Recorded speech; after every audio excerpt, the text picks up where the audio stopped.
Guys आज के इस वीडियो में हम जो मॉडल वर्ब को कवर करने वाले हैं उसका यूज अगर आप अपनी डेली लाइफ में करते हैं तो आपकी इंग्लिश काफी इफेक्टिव लगेगी, क्योंकि ये बेसिक यूजेस नहीं बल्कि ये एडवांस लेवल वाले यूजेस हैं जिसका यूज हम अपनी डेली लाइफ में बहुत ही ज्यादा करते हैं और बहुत ही जरूरी होता है इसे सीखना। आपको ये वीडियो का एंड तक देखना है ताकि आप सारे यूजेस को अच्छे से कवर कर पाए। तो चलिए वीडियो को स्टार्ट करते हैं। सबसे पहला हमारा मॉडल वर्ब है वुड बी। वुड बी का हिंदी मीनिंग होता है कर रहा होगा या हो रहा होगा। अब देखिए यहाँ पर गागेगी देखकर आपको ये लग रहा होगा कि ये तो फ्यूचर का है, क्योंकि हम लोगों ने टेंस में सीखा है गागेगी आएगा लास्ट में, यानी कि वो फ्यूचर का है। अगर आप ऐसा सोचते हैं तो आप बिल्कुल गलत सोचते हैं। जिसके भी लास्ट में गागेगी आएगा जरूरी नहीं है वो फ्यूचर में है, वो प्रेजेंट का भी हो सकता है। जब आप फ्यूचर में कोई गागेगी वाली बात बोलते हो, वो जाएगा, वो आएगा, वो दिल्ली जाएगा, वो खाना खा रहा होगा, ऐसे वाले सेंटेंस जब बोलते हो फ्यूचर के लिए तो उसमें तो हम विल का यूज करते हैं। लेकिन जब आप ऐसे सेंटेंस बोलते हो ना, वो स्कूल जा रहा होगा, मतलब जिस वक्त आप बोल रहे हो, मान लो आपके भाई का फ्रेंड आकर आपसे पूछ रहा है कि रोहन कहाँ है, तो आप बता रहे हो कि रोहन स्कूल जा रहा होगा, स्कूल जाने का टाइम है, रोहन अभी स्कूल जा रहा होगा। तो वो तो आप प्रेजेंट में बोल रहे हो कि प्रेजेंट में स्कूल अभी वो जा रहा होगा, तो उस वाले सिचुएशन में आपको वुड का यूज करना है। अगर आप फ्यूचर की बात करते हो तो उसमें आपको विल का यूज करना है, लेकिन आप प्रेजेंट में कोई बात बोल रहे हो तो उसमें आपको वुड का यूज करना है। तो हम यहाँ प्रेजेंट की बात करेंगे, वुड बी यानी कि प्रेजेंट कर रहा होगा, मतलब जिस वक्त आप बोल रहे हो उस वक्त रोहन अभी स्कूल जा रहा होगा। तो उस वाले सेंस में आपको वुड बी का यूज करना, वो स्कूल जा रहा होगा। आप जब बोल रहे हो उस वक्त वो स्कूल जा रहा होगा, he would be going to school, he would be going to school, वो स्कूल जा रहा होगा। ये तो हमारा पॉजिटिव सेंटेंस है कि वो स्कूल जा रहा होगा। अगर हम नेगेटिव सेंटेंस बनाए कि वो स्कूल नहीं जा रहा होगा, मतलब जिस वक्त आप बोल रहे हो उस वक्त वो स्कूल नहीं जा रहा होगा, he would not be going to school, he would not be going to school. यहाँ वुड बी का कॉन्ट्रैक्शन में आप वुडंट का भी यूज कर सकते हो, he wouldn't be going to school. क्या वह स्कूल जा रहा होगा, ये हमारा इंट्रोगेटिव सेंटेंस है। क्या वह स्कूल जा रहा होगा, would he be going to school. यहाँ पे जब आप इंट्रोगेटिव सेंटेंस बनाइएगा तो यहाँ पे आप यस नो वाले क्वेश्चन पूछ रहे हो जिसके स्टार्टिंग क्या से होता है। किसी भी सवाल का स्टार्टिंग अगर क्या से होता है तो वहां जो आप उसका इंग्लिश आप ट्रांसलेट कीजिएगा तो हेल्पिंग वर्ब से आपका क्वेश्चन स्टार्ट होगा। जैसे क्या वह स्कूल जा रहा होगा, अगर आपसे किसी ने पूछा क्या वह स्कूल जा रहा होगा तो आप क्या जवाब दीजिएगा, यस नो। इसी तरह से तो आप जवाब दीजिएगा, यस नो क्वेश्चन है ये। तो हम हेल्पिंग वर्ब से अपना क्वेश्चन स्टार्ट करेंगे। यहाँ जो वुड आप helping verb model helping verb लगाए हो उसको स्टार्टिंग में आपको वुड यूज करना है, then subject, then be going to school, would he be going to school. अगर आप इंट्रोगेटिव नेगेटिव सेंटेंस की बात करें, क्या वो स्कूल नहीं जा रहा होगा, ऐसे वाले सेंटेंस बोले तो यहाँ पर ही के बाद आपका नॉट का यूज करना होगा। तो हम बोलेंगे would he not be going to school. या फिर अगर आप वुड नॉट को एक साथ लिखना चाहते हो तो कॉन्ट्रैक्शन में आपको लिखना होगा wouldn't he be going to school. ठीक है। अगर हम WH फैमिली वर्ड से अपना इंट्रोगेटिव सेंटेंस बनाए, वह कब से स्कूल जा रहा होगा, वह कब से यानी कि हम व्हेन का यूज करेंगे। कब के लिए हम व्हेन का यूज करता है ना, वह कब से स्कूल जा रहा होगा, when would he be going to school. जब आप इंट्रोगेटिव हेल्पिंग वर्ब वाले इंट्रोगेटिव सेंटेंस बना लोगे तो WH फैमिली वर्ड्स वाले क्वेश्चन बनाना बहुत ही आसान होता है, क्योंकि सबसे पहले आपको देख लेना कौन सा WH फैमिली वर्ड्स लगाना है। कब के लिए व्हेन लगा दिए, उसके बाद जो आपका इंट्रोगेटिव सेंटेंस ऊपर में आप बनाए हो सेम वही यहाँ पर हम लोग उतार देंगे, would he be going to school. देखिए सेम है ना, सिर्फ व्हेन का यूज स्टार्टिंग में हो गया है। तो when would he be going to school, वह कब से स्कूल जा रहा होगा। तो वुड बी का मतलब ही होता है जब आप प्रेजेंट में कोई बात बोलते हो प्रेजेंट के लिए और उसके लास्ट में गागेगी आता है तो उसमें आपको वुड बी का यूज करना है। एक सेंटेंस आप लोगों के लिए है, वह खेल रहा होगा। और एक बात गाइस, यहाँ पे आप रहा होगा बोल रहे हो ना, कंटिन्यूटी की बात करो तो यहाँ पे आपको वर्ब में ING लगाना ही पड़ेगा। देखिए हम लोगों ने सब जगह ING लगाया है। अगर आप यहाँ पर खेल रहा होगा, प्ले की बात करें, खेलना यानी कि प्ले, तो खेल रहा होगा आप बोल रहे हो तो यहाँ पे आपको वर्ब में ING लगाना है, प्ले में ING लगाना है। ठीक है। तो इस सेंटेंस का आंसर आपको कमेंट बॉक्स में करना है। नेक्स्ट हमारा मॉडल वर्ब है शुड बी। गाइस इसमें आपको सारे मॉडल वर्ब नहीं मिलेंगे, लेकिन जो मिलेंगे बहुत ही इंपॉर्टेंट मिलेंगे जो आप अपने डे टू डे कॉन्वर्सेशन में से यूज कर पाइएगा। शुड बी का मतलब होता है होना चाहिए।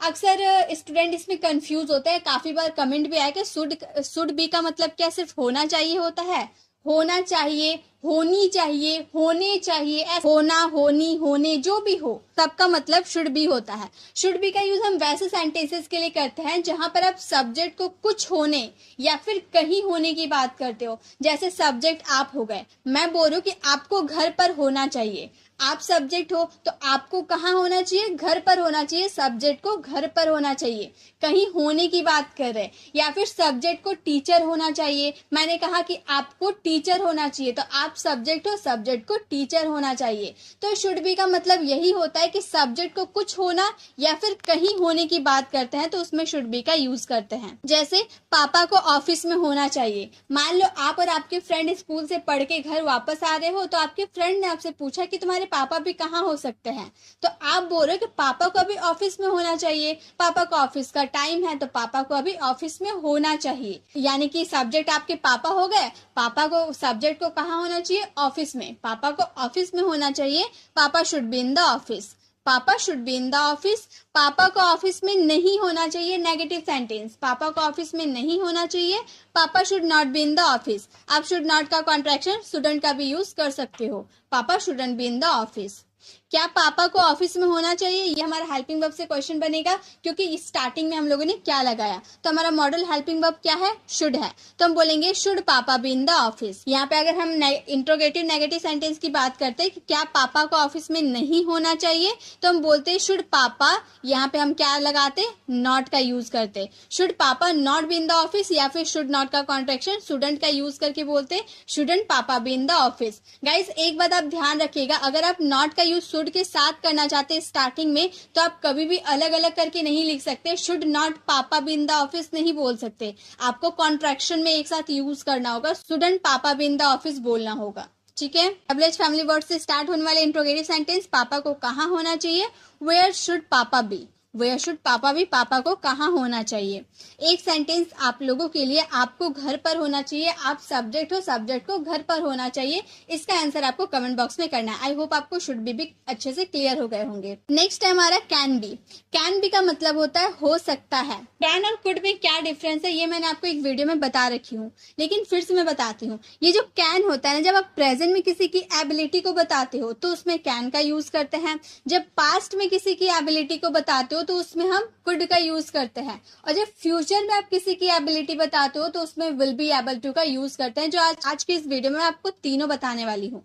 तो सबसे पहले कैन बी का मतलब होता है हो सकता है, मतलब कोई कहीं पर हो सकता है, इसकी पॉसिबिलिटी है। कैन की पॉसिबिलिटी कुड से ज्यादा होती है, याद रखिएगा, ये याद रखने वाली बात है कि कैन और कुड में पॉसिबिलिटी किसकी ज्यादा होती है, तो कैन की ज्यादा पॉसिबिलिटी होती है, उससे थोड़ी सी कम कुड की होती है। जैसे पापा घर पर हो सकते हैं, अब आप स्कूल से घर आ रहे हो तो आपके पापा के फ्रेंड आपको रास्ते में मिल गए, वो आपसे पूछे कि तुम्हारे पापा कहाँ है, तो आप बोल रहे हो कि पापा घर पर हो सकते हैं, मैं तो स्कूल से जा रहा हूँ, आपको पॉसिबिलिटी, आप 100% श्योर नहीं है। देखिए टेंस और मॉडल में यही डिफरेंस है, टेंस में आप फिक्स टाइम बता सकते हो, तो प्रेजेंट पास्ट फ्यूचर सब तरह के टाइम बता सकते हो, लेकिन मॉडल वर्ब में क्या होता है, इसमें आपको पॉसिबिलिटी रहती है, आप 100% श्योर नहीं हो सकते, किसी भी सेंटेंस में आप 100% श्योर नहीं होते हैं, आपको पॉसिबिलिटी होती है। हाँ, पॉसिबिलिटी आपको 100% की भी हो सकती है, लेकिन आप पूरे कंफर्म नहीं होते हो, ठीक है, तो वो हमारे मॉडल वर्ब होते हैं। तो आप बोल रहे पापा घर पर हो सकते, इसकी पॉसिबिलिटी है,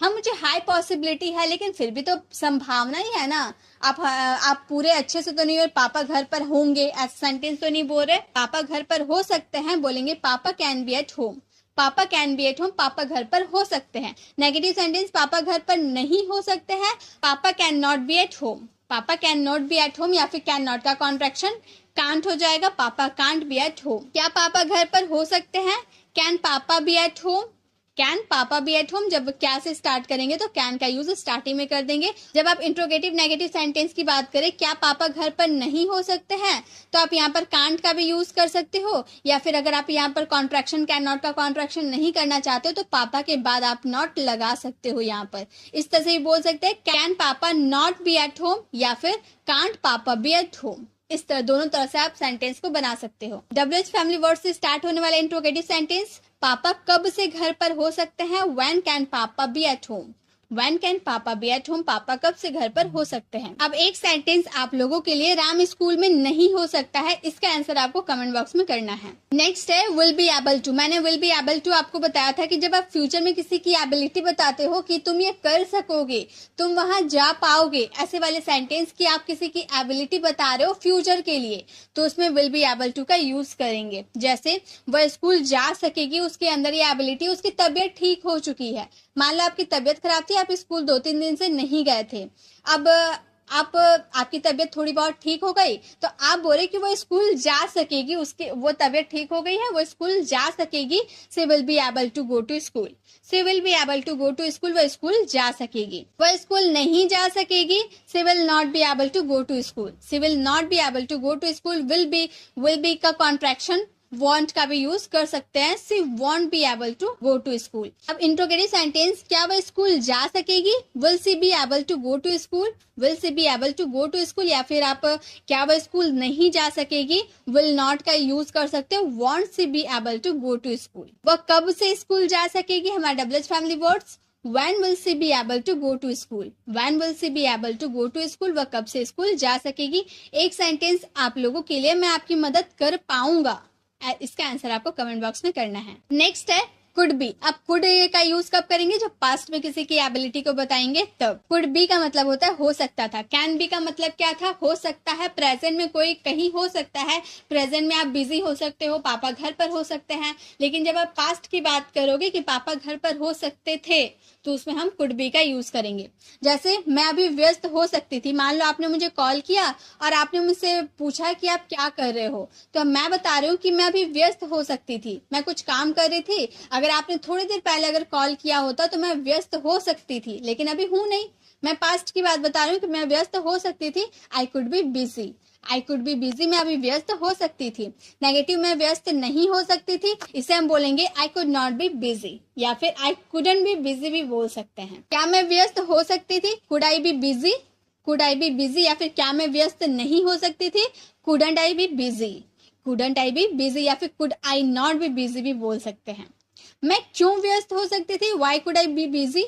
Y could I be busy, मैं क्यों व्यस्त हो सकती थी। तो जब भी आप पास्ट में किसी को बोल सकते हैं कि कोई कुछ हो सकता है, पापा घर पर हो सकते थे, मम्मी किचन में हो सकती थी, ऐसे वाले सेंटेंसेस में आपको कुड बी का यूज करना है।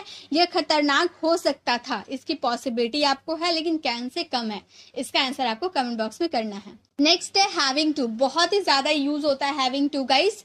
पढ़ रहा है, या फिर आप पढ़ रहा था भी बोल सकते हो, क्योंकि आप प्रेजेंट की बात करो या पास्ट की बात करो, उसमें आपको हैविंग टू का यूज करना है। बस आपका सब्जेक्ट और हेल्पिंग वर्ब चेंज हो जाते हैं। जैसे मुझे पढ़ना पड़ रहा है, मान लो आप पढ़ने बैठे हो, मैंने उसी टाइम आपको कॉल किया, मैंने आपसे पूछा कि भाई तुम क्या कर रहे हो, तो आप बोल रहे कि मैं खेलने जा रहा था लेकिन मम्मी ने मुझे देख लिया तो अब मुझे पढ़ना पड़ रहा है क्योंकि मम्मी ने मुझे पढ़ने के लिए कहा है।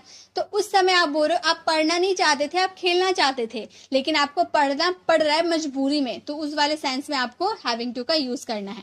तो ये हमारा प्रेजेंट का है ना, रहा है, मुझे पढ़ना पड़ रहा है। प्रेजेंट की बात करें तो हम बोलेंगे I am having to study. I के साथ एम का यूज होता है, I am having to study. मुझे पढ़ना नहीं पड़ रहा है, ये हमारा नेगेटिव सेंटेंस है, तो बोलेंगे I am not having to study. I am not having to study. क्या मुझे पढ़ना पड़ रहा है? Am I having to study. Am I having to study, क्या मुझे पढ़ना पड़ रहा है? मुझे कब से पढ़ना पड़ रहा है? Since when am I having to study? Since when am I having to study? Guys, ये तो प्रेजेंट की बात कर दी। अगर पास्ट की बात करें कि मुझे पढ़ना पड़ रहा था, यहाँ पर है ना बोलकर हम यहाँ था का यूज करते, तो आई के साथ हमें was का यूज करना होता। हम बोलते I was having to study। बस आपका हेल्पिंग वर्ब चेंज हो जाएगा, उसके अकॉर्डिंग ही आपको सारे सेंटेंसेस को बनाना है। एक सेंटेंस पास्ट वाले आपके लिए, मुझे खेलना पड़ रहा था, इसका आंसर आपको कमेंट बॉक्स में करना है। नेक्स्ट है हमारा यूज्ड टू। ये भी बहुत ही ज्यादा यूजफुल होता है। यूज्ड टू का मतलब होता है आदी हूँ। अब क्या आदी हूँ, ये कुछ समझ में नहीं आ रहा ना। आदी हूँ मतलब कि आपको किसी चीज की आदत है, आपको आइसक्रीम खाने की आदत है, आपको मुझसे बात करने की आदत है, आपको इंग्लिश पढ़ने की आदत है, मतलब उस माहौल के आदी है आप। जैसे मैं इस माहौल के आदी हूँ, मतलब जिस इन्वायरमेंट में आप रहते हो, आपको उस माहौल की आदत हो गई है, आप वहीं रहना चाहते हो, उसके अलावा आप कहीं भी नहीं रहना चाहते हो। तो जिस माहौल को आपको आदत हो जाती है उसी सेंटेंस में आपको यूज्ड टू का यूज करना होता है। मैं इस माहौल के आदी हूँ, I am used to this atmosphere. I am used to this atmosphere. मैं इस माहौल के आदी नहीं हूँ, I am not used to this atmosphere. I am not used to this atmosphere. क्या मैं इस माहौल की आदी हूँ? Interrogative sentence, am I used to this atmosphere. Am I used to this atmosphere. क्यों मैं इस माहौल के आदी हूँ? Why am I used to this atmosphere. Why am I used to this atmosphere. तो जब आपको किसी चीज की आदत हो जाती है, मैं क्रिकेट खेलने के आदी हूँ, मैं फुटबॉल खेलने के आदी हूँ, मैं पढ़ाने के आदी हूँ, मतलब मुझे आदत है वो चीज की, उस वाले सेंस में आपको यूज्ड टू का यूज करना है। एक सेंटेंस आप लोगों के लिए है, रोहन इस माहौल के आदी है। रोहन इस माहौल के आदी है, इसका आंसर आपको कमेंट बॉक्स में करना है। नेक्स्ट सेंटेंस है मे बी। मे बी सबसे पहले मैं बता दूं, मे की जो पॉसिबिलिटी होती है वो 50% की होती है। ये मैंने आपको काफी बार बताया और आपको पता भी होगी। मे की पॉसिबिलिटी होती है 50% की।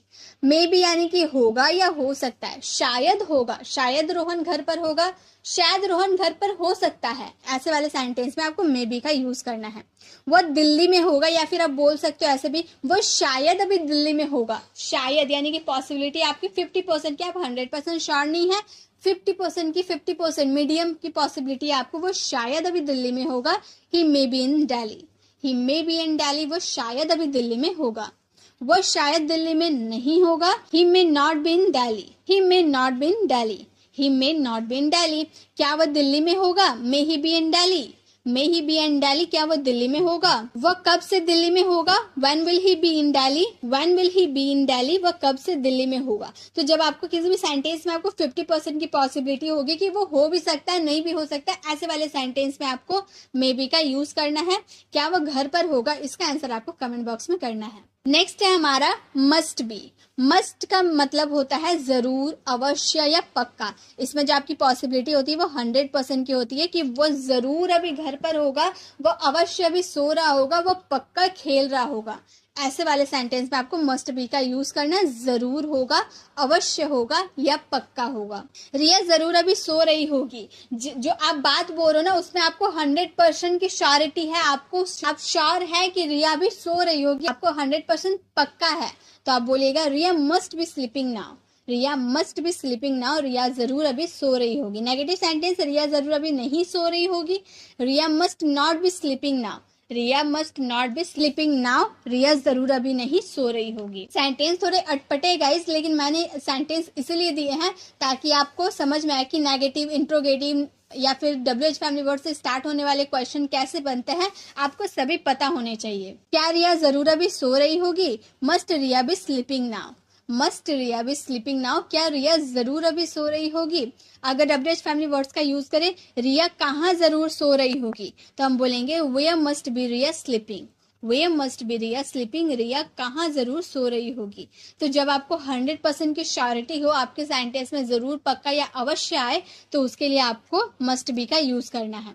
एक सेंटेंस आप लोगों के लिए वो जरूर पढ़ रहा होगा, इसका आंसर आपको कमेंट बॉक्स में करना है। नेक्स्ट हमारे माइट बी। माइट बी का यूज करेंगे शायद होगा, या फिर आप बोल सकते हो शायद ही होगा। मतलब आपको पक्का पता नहीं है, आपको बहुत ज्यादा कम पॉसिबिलिटी है, 10 to 20% की पॉसिबिलिटी, 10 या फिर 20%। मे का यूज किए 50% की पॉसिबिलिटी के लिए, मस्ट का यूज किए 100% की पॉसिबिलिटी के लिए, और माइट का यूज करेंगे 10 to 20% की पॉसिबिलिटी के लिए। जब आप ऐसे सेंटेंस बोलते हो ना, वो शायद ही सो रहा होगा, वो शायद ही खेल रहा होगा, ऐसे वाले सेंटेंस जो आपको पॉसिबिलिटी बिल्कुल लेस है, तो उसमें माइट बी का यूज करेंगे। जैसे वो शायद ही रिया का भाई हो सकता है। मान लो आपने रिया के भाई को एक बार देखा था, आप पूरे अच्छे से उसे नहीं पहचानते हो, आपने रास्ते में चलते हुए देखा, तो आप ऐसे सोच रहे वो शायद ही रिया का भाई हो सकता है। आप 100% श्योर नहीं, आपने एक बार देखा था और अच्छे से शक्ल पहचान भी नहीं पा रहे हो आप, तो आप बोले वो शायद ही रिया का भाई हो सकता है। He might be Riya's brother. He might be Riya's brother. वो शायद ही रिया का भाई हो सकता है। वह शायद ही रिया का भाई नहीं हो सकता है। He might not be Riya's brother. He might not be Riya's brother. वह शायद ही रिया का भाई नहीं हो सकता है। वह शायद ही बिजी होगी, ऐसे वाले सेंटेंस, वह शायद ही बिजी होगी। She might be busy. She might be busy. वह शायद ही बिजी नहीं होगी। She might not be busy. She might not be busy, वह शायद बिजी नहीं होगी। तो जब भी आपको सेंटेंस में 10 to 20% की पॉसिबिलिटी शो करनी हो और आपके सेंटेंस में शायद ही होगा, शायद ही होगी, ऐसे वाले सेंटेंस आए तो उसमें माइट बी का यूज करना है। एक सेंटेंस आप लोगों के लिए है, वह शायद ही अभी मुंबई में होगा। इसका आंसर आपको कमेंट बॉक्स में करना है। नेक्स्ट है हमारे विल बी। विल बी का यूज करेंगे रहा होगा। अब विल बी का यूज हम किस में करेंगे? जब रहा होगा सेंटेंस आएंगे फ्यूचर के लिए। जब आप फ्यूचर में किसी को बोल रहे हैं कि वह खेल रहा होगा, वह जा रहा होगा, वह खाना खा रहा होगा फ्यूचर में, तो उसमें हम विल बी का यूज करेंगे। जैसे वह खेल रहा होगा, अब आने वाले समय में वह खेल रहा होगा, he will be playing. He will be playing, ये आपने टेंस में सीखा होगा। वह नहीं खेल रहा होगा, he will not be playing. He will not be playing, वह नहीं खेल रहा होगा। क्या वह खेल रहा होगा? Will he be playing. Will he be playing, क्या वह खेल रहा होगा? वह किसके साथ खेल रहा होगा? Who will he be playing with? Who will he be playing with? वह किसके साथ खेल रहा होगा। जब आप फ्यूचर में रहा होगा वाला सेंटेंस बोलेंगे तो उसमें आपको will be का यूज करना है। एक सेंटेंस आप लोगों के लिए, आप नहीं जा रहे होंगे। इसका आंसर आपको कमेंट बॉक्स में करना है। तो गाइज, इसी के साथ हम लोगों ने जितने भी मॉडल वर्ब और हेल्पिंग वर्ब को सीखा, ये सारे हमारे डे टू डे कॉन्वर्सेशन में बहुत ही ज्यादा यूज होते हैं और मैंने आपको हर एक एग्जांपल को बहुत ही अच्छे से इजी वे में समझाया है। आई होप आपको समझ में भी आया होगा। आप कमेंट में जरूर बताएं कि आपको ये वीडियो कैसी लगी, ताकि इससे रिलेटेड और भी मैं वर्ड्स आप लोगों के लिए लाती रहूंगी। अगर आपने अभी तक लाइक और शेयर नहीं किया तो जल्दी से कर दे और इसे सब्सक्राइब जरूर करें, ताकि आने वाली वीडियोज की नोटिफिकेशन आपको मिलती रहे। मिलते हैं नेक्स्ट वीडियो में, तब तक के लिए कीप लर्निंग।